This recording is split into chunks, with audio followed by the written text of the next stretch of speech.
नमस्कार, आप देख रहे हैं न्यूज 18 बिहार झारखंड और मैं हूं आपके साथ लक्ष्मी। बुलेटिन की शुरुआत करेंगे एक बड़ी खबर से। पटना सिटी से एक खबर मिल रही है जहां पर हाईवा और ऑटो की जोरदार टक्कर हो गई और ऐसे में ऑटो में सवार 8 लोगों की मौत की खबर है। 4 लोग गंभीर रूप से यहीं पर घायल बताए जा रहे हैं और मृतकों में ज्यादातर महिलाएं हैं। नालंदा के मलामा के रहने वाले थे सभी लोग। गंगा स्नान के लिए बताया जा रहा है कि ये लोग फतुआ जा रहे थे और सिगरियावा हॉल्ट के पास दरअसल ये हादसा हुआ और मृतकों में 7 महिलाएं और एक ऑटो ड्राइवर इसमें शामिल है। हादसे के बाद देखिए ट्रक का जो ड्राइवर था वो मौके से फरार होने में सफल हो गया। अब इस घटना को लेकर मृतकों के परिजनों में काफी आक्रोश है फिलहाल, लेकिन पुलिस सभी शवों को अपने कब्जे में लेकर उसे पोस्टमार्टम कराने के लिए भेज दिया है। 4 लोग गंभीर रूप से घायल हुए हैं। ज्यादा जानकारी देंगे न्यूज 18 संवाददाता संजय हमारे साथ जुड़ रहे हैं। संजय, पटना सिटी से ये खबर मिल रही है, एक जोरदार टक्कर बताया जा रहा है 2 गाड़ियों में और 8 लोगों की मौत की खबर है। एक बार पूरी जानकारी दीजिए, इस वक्त जो घायल हैं उनकी फिलहाल क्या स्थिति है?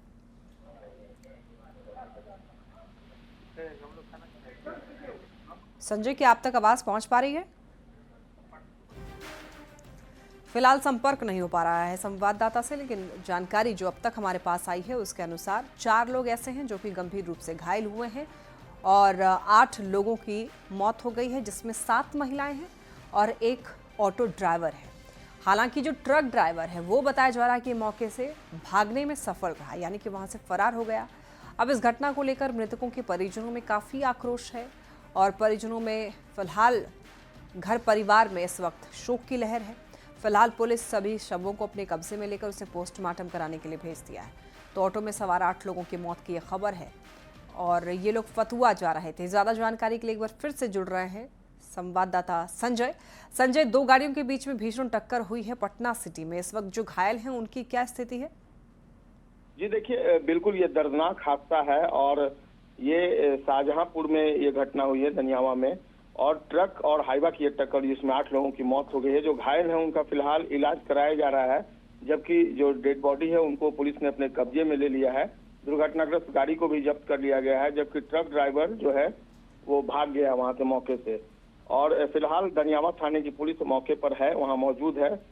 जबरदस्त टक्कर थी और इतनी जबरदस्त टक्कर थी कि जो ऑटो है उसके परखच्चे उड़ गए। दुर्घटना के शिकार लोग नालंदा जिले के रहने वाले बताए जाते हैं। जो जानकारी मिली है उसमें 7 महिलाएं हैं। शाहजहांपुर के दनियावा हिलसा स्टेट हाईवे 4 पर सिगरियावा स्टेशन के पास ये टक्कर हुई है।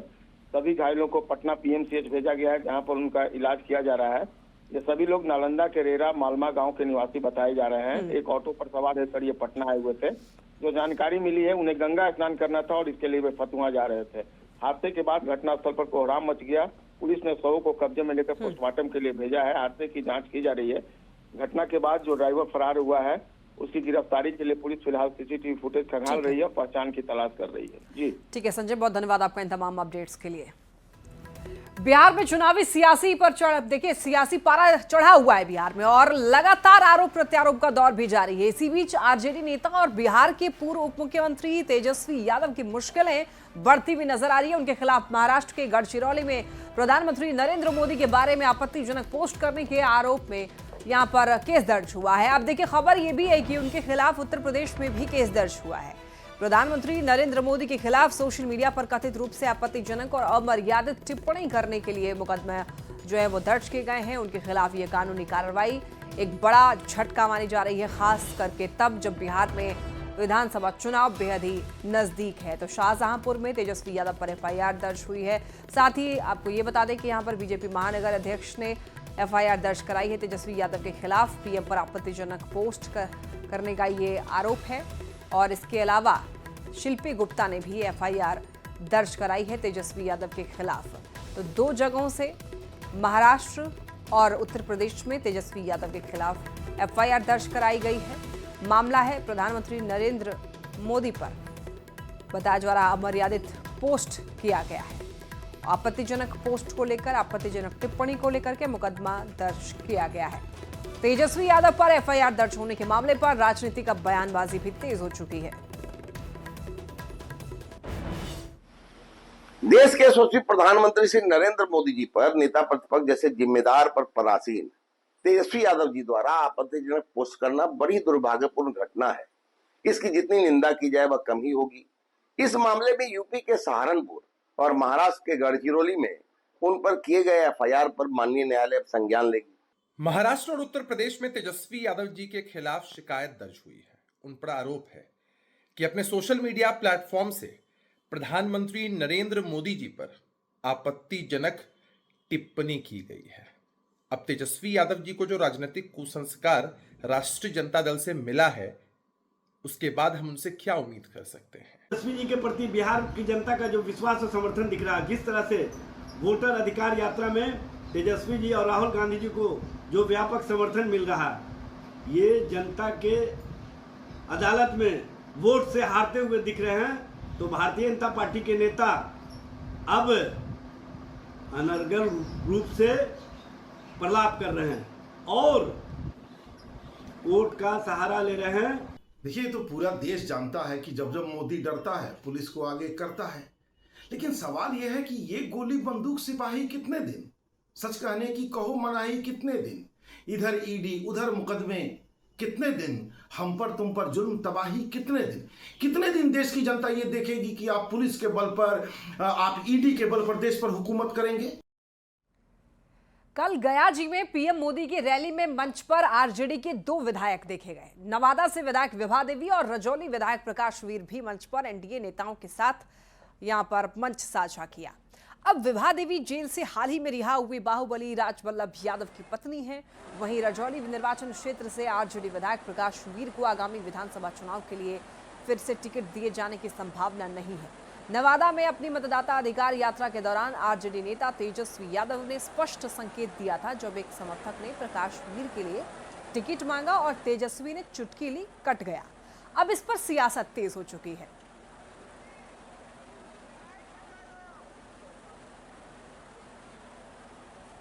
ये एक्सक्लूसिव तस्वीरें आप देख पा रहे हैं कल हुए प्रोग्राम में, जहां जिस मंच पर प्रधानमंत्री नरेंद्र मोदी थे, उसी मंच पर आरजेडी के 2 विधायक देखे गए। और चुनावी समय है, ऐसे में 2 विधायकों का जो कि आरजेडी से ताल्लुक रखते हैं, वहां पर देखे जाने के बाद सियासत गरमाई हुई है। आरजेडी विधायक के बगावत ने तूल पकड़ा है। पीएम के मंच पर 2 विधायक शामिल होने के बाद टूट पर अब सियासत तेज हो चुकी है। जेडीयू एमएलसी नीरज कुमार ने कहा कि जल्द ही पॉलिटिकल ऑपरेशन दिखाई देगा। नीतीश कुमार ने योजनाओं का अब तक 12 मास्टर स्ट्रोक लगाया है। अब पॉलिटिकल ऑपरेशन शुरू हो रहा है। अब तो आरजेडी और कांग्रेस में विधायक रहना नहीं चाहते हैं, ऐसा कहना है नीरज कुमार का। टिकट की गारंटी मिलने के बाद कोई रहने को तैयार नहीं और ऐसा पॉलिटिकल झपास चलेगा कि आरजेडी को ग्राहक खोजने में परेशानी होगी। अब इसके बाद बयानबाजी भी तेज हो चुकी है। पीएम के मंच पर आरजेडी के 2 विधायक देखे गए, उसके बाद सियासत काफी ज्यादा गरमाई हुई है। अब जेडीयू के जितने विधायक हैं, जो नेता हैं, उनका ये कहना है कि आरजेडी और कांग्रेस में विधायक नहीं रहना चाहते हैं, उनसे संपर्क नहीं रखना चाहते हैं। और इस वक्त हमारे साथ मृत्युंजय तिवारी जी जुड़ रहे हैं, आरजेडी प्रवक्ता। मृत्युंजय जी, कल आरजेडी के 2 विधायक देखे गए मोदी जी के मंच पर, उनके साथ वहां पर मंच साझा करते हुए, क्या कहेंगे आप और क्या लग रहा है अभी अंदर खाने की जानकारी क्या है? देखिए, इसमें कहना सुनना क्या है, ये सबको पता है कि जब चुनाव आते हैं तो इस तरह से आया राम गया राम आते हैं, लोग जाते हैं। लेकिन जो लोग पॉलिटिकल ऑपरेशन की बात कर रहे हैं उनको पता चल जाएगा। अभी वो 2 विधायक में ही कूद रहे हैं, वो तो पहले से ही तय थे कि वो दोनों जाएंगे। और जो भी लोग कल तक हमारी पार्टी में थे तो बलात्कारी और अपराधी बता रहे थे, आज खुश हैं उनको उनके जाने से। तो जनता सब जानती है। देखिए, आरजेडी को ग्राहक नहीं मिलेगा, ये कह रहे हैं नीरज कुमार, इस पर क्या कहेंगे आप? आरजेडी को ग्राहक मिलेगा नहीं मिलेगा, इनको लोकतंत्र में जनता मायने रखता है। जो लोग पॉलिटिकल दुकान चलाते हैं वो जनता को, जनप्रतिनिधि को ग्राहक समझते होंगे। ये तो जनता तय करेगी ना। इनके पास जनता है नहीं, 3 नंबर की पार्टी बन बैठे हैं। अब देखिए, टिकट की गारंटी मिलने के बाद भी कोई रहने के लिए तैयार नहीं है, ऐसा कह रहे हैं। हम तो कह रहे हैं वो 2 ले गए ना। जिस दिन तेजस्वी जी ने सिग्नल दे दिया तो जेडीयू का कुनबा नहीं बचेगा। पूरा का पूरा साफ हो जाएगा, अता पता नहीं रहेगा। आगे आगे देखिए होता है क्या। अभी उन्होंने खेल शुरू किया है, अंत तेजस्वी यादव जी करेंगे। तो क्या लग रहा है, फेरबदल होने की संभावना है? कोई फेर बदल तो जनता तो बदलाव चाह देख रहे हैं, जनता का जन सैलाब किस तरह से आया हुआ है, जन सुनामी है जनता का ये वोट अधिकार यात्रा में। अब जो लोग जीत नहीं पाएंगे, हार निश्चित देख रहे हैं, तो हमारे जो पहले से ही पार्टी से निकाल दिए गए थे वो 2 विधायकों को लेकर के खुशफहमी में है कि हमने बहुत बड़ा काम कर लिया। चलिए ठीक है मृत्युंजय जी, चुनाव भी बहुत नजदीक है, अब देखना होगा कि उससे पहले क्या कुछ बदलाव होते हैं। बहुत शुक्रिया हमारे साथ जुड़ने के लिए। चलिए बढ़ते हम लोग खबरों में आगे। अब देखिए, मुस्लिम टोपी ना पहनने पर इमरान प्रतापगढ़ी का सीएम नीतीश पर बड़ा हमला। मुस्लिमों को टोपी ना पहनाएं, सीएम नीतीश। बिहार की राजनीति में इन दिनों सीएम नीतीश के मुस्लिम टोपी ना पहनने को लेकर बयानबाजी का दौर जारी है। अब इसको लेकर कांग्रेस सांसद और अल्पसंख्यक प्रकोष्ठ के राष्ट्रीय अध्यक्ष इमरान प्रतापगढ़ी ने क्या कुछ कहा है, ये भी आपको सुनवाते हैं। तो देखिए, यहाँ पर दरअसल बढ़ते हम लोग खबरों में आगे। और देखिए, वोटर अधिकार यात्रा के तहत राहुल गांधी आज कटिहार में है। राहुल गांधी के साथ बिहार के नेता प्रतिपक्ष तेजस्वी यादव, वीआईपी सुप्रीमो मुकेश सहनी, भाकपा माले के वरिष्ठ नेता दीपांकर भट्टाचार्य और राष्ट्रीय और स्थानीय स्तर के कई नेता शिरकत कर रहे हैं। कुर्सेला शहीद चौक से ये यात्रा जो है वो लगभग 90 किलोमीटर की दूरी तय करके कदवा तक पहुंचेगा। कदवा में एक जनसभा यहाँ पर प्रस्तावित है और यात्रा को लेकर के प्रशासनिक स्तर पर चाक चौबंद व्यवस्था की गई है।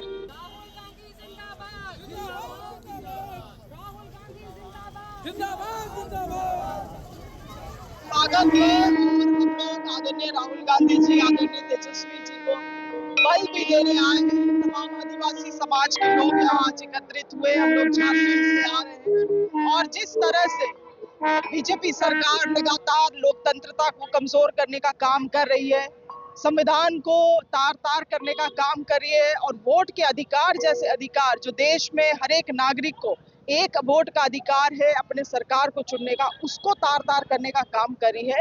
अगर पानी के बावजूद भी उत्साह इतना है तो आप समझ सकते हैं कि इस बार बदलाव की बिहार कुर्सेला की धरती से पूरे बिहार को रोशन करेगी। क्या तैयारी है कुर्सेला बॉर्डर पे? कुर्सेला बॉर्डर पे स्वागत से लेकर के अभूतपूर्व स्वागत की तैयारी है। खबर सीतामढ़ी से, जहां पर सुप्पी प्रखंड के जमला परसा गांव का अस्तित्व समाप्त होने के कगार पर है। बागमती नदी के कटाव होने की वजह से गांव के लोगों में हाहाकार की स्थिति है। कटाव की वजह से कई परिवार बेघर हो चुके हैं तो कुछ लोगों ने पलायन कर लिया है। पीड़ित गांव वाले प्रशासन पर अनदेखी का आरोप लगा रहे हैं। पीड़ित लोगों से बात की संवाददाता राकेश रंजन ने। मैं इस वक्त मौजूद हूँ सीतामढ़ी के सुप्पी प्रखंड के जमला परसा गांव में और जमला परसा गांव की तस्वीर हम आपको दिखाने की कोशिश करते हैं कि जमला परसा जो गांव है वह बागमती नदी के रौद्र रूप की वजह से आज की तारीख में पूरी तरीके से खत्म होने के कगार पर पहुंच चुका है। गांव की आबादी तकरीबन 3000 थी जो अब सिमट कर महज 1500 पर पहुंच चुकी है और 1500 लोग गांव छोड़कर यहां से पलायन कर चुके हैं और बागमती नदी के लगातार कटाव की वजह से अब तक सैकड़ों मकान पूरी तरीके से नदी में जाके समा चुके हैं। वही सैकड़ों ऐसे लोगों ने अपने हाथों से अपने घर को तोड़ चुके हैं और जो बचने वाली स्थिति सामान थी उसको बचाने का लोगों ने कोशिश किया है। तो जमला परसा गांव को बचाने के लिए जल संसाधन विभाग के द्वारा भी अब तक 2 करोड़ से ज्यादा की राशि खर्च की गई, लेकिन तस्वीरों के जरिए आप देख सकते हैं जल संसाधन विभाग का कोई भी प्रयास यहाँ काम नहीं आया। प्रशासन यहाँ कोई देखने वाला नहीं आया है। यहाँ कम से कम 1000 घर से जाए, पिछले साल था, इस साल कम से कम 500 घर ढह चुका है। अभी तक कोई आने के और देखने के लिए राजी नहीं है। अच्छा, जब इलेक्शन के टाइम आते हैं शायद देखने के लिए आते हैं। बीच में ना यहाँ रास्ता है, ना पैड़ा है, ना कुछ है और ना कोई राशन पानी है। लोग कहाँ क्या खाएगा, नहीं रहेगा। परेशानी बहुत परेशानी है कि डबल परेशानी है कि यहाँ अच्छा रहने की व्यवस्था भी नहीं है, खाने की व्यवस्था नहीं है, सब रह गया नदी में ढह गया, पूरा गाँव बर्बाद, पूरा गाँव बर्बाद हो गया। सीतामढ़ी का सुप्पी प्रखंड का यह जमला परसा गांव है जो जमला परसा गांव का अस्तित्व पूरी तरीके से समाप्त होने की स्थिति में है। गांव के लोग पलायन कर चुके हैं और बागमती नदी का जो रौद्र रूप है पिछले 4 सालों से इस गांव के लोग झेलने को विवश है। राकेश रंजन, न्यूज़ 18 सीतामढ़ी। भागलपुर में एक बार फिर से मानसून सक्रिय हो गया है, जिसकी वजह से मौसम विभाग ने बारिश को लेकर येलो अलर्ट जारी किया है। और कल जिले के कई हिस्सों में झमाझम बारिश हुई, तो वहीं आज सुबह से देखिए मौसम का मिजाज बदला हुआ नजर आ रहा है और मानसून के एक बार फिर से एक्टिव होने से किसान काफी खुश हैं। उनका ये मानना है कि ये बारिश धान की फसल के लिए फायदेमंद है। मौसम का हाल बता रहे हैं संवाददाता विकास कुमार सिंह।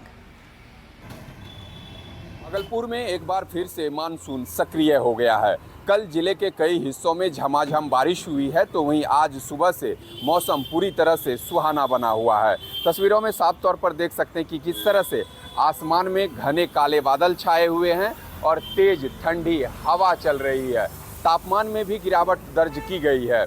मौसम विभाग ने भागलपुर, बांका, मुंगेर सहित आसपास के जिलों में बारिश की संभावना जताई है। जिस तरह से एक बार फिर से भागलपुर में मानसून सक्रिय हुआ है और बारिश हो रही है, तो कहीं ना कहीं जो बाढ़ प्रभावित इलाके हैं उस वहाँ पर यह जो बारिश है आसमान से आफत बनकर बरस रही है। तो वहीं सुखाड़ग्रस्त इलाकों में खासकर धान के फसल के लिए यह बारिश फायदेमंद साबित हो रही है।